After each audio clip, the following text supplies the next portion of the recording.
La République démocratique du Congo possède des gisements d'une cinquantaine de minerais, mais seulement une douzaine est exploitée. Le pays possède la deuxième réserve mondiale en cuivre avec 10% du total recensé sur la planète et surtout les plus importantes réserves du cobalt, donc environ 70%. Le gouvernement et les acteurs privés de la République démocratique du Congo mettent tout en œuvre pour s'approprier pleinement la vision minière africaine, afin d'exploiter et valoriser durablement les gisements des minerais stratégiques du pays, relier l'exploitation minière aux autres secteurs de l'économie et créer des emplois et des richesses durables pour les Congolais, mais également pour les autres Africains.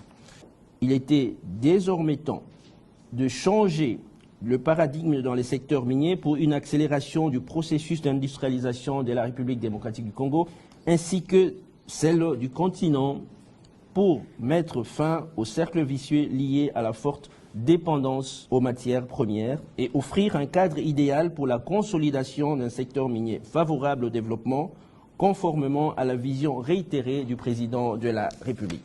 Mesdames et messieurs, je voudrais saisir l'opportunité que m'offre cette tribune au nom du gouvernement de mon pays, attirer l'attention des partenaires européens et d'autres qui souhaiteraient accéder à des stocks miniers à travers la planète, d'en valider, mesdames et messieurs, la traçabilité avant acquisition. Traçabilité non pas à partir des entrepôts, des villes, des grandes villes, mais traçabilité, et j'insiste, traçabilité à la source, à partir des mines d'origine. Ainsi, nous pensons que la planète gagnerait si les États ou toute autre entité intervenant dans les secteurs miniers, notamment en RDC, pouvaient opérer en toute légalité, dans la transparence et en prenant en compte les règles du droit international dans la démarche d'acquisition des minerais.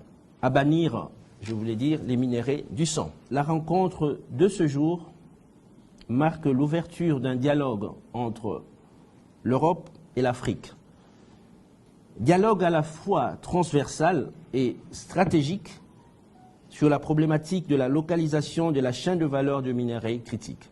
Les discussions auxquelles par ailleurs vous êtes tous conviés, et je tiens à le signaler, se poursuivront lors des assises de Makutano qui auront lieu du 13 au 15 novembre 2024 à Kinshasa. Je vous remercie.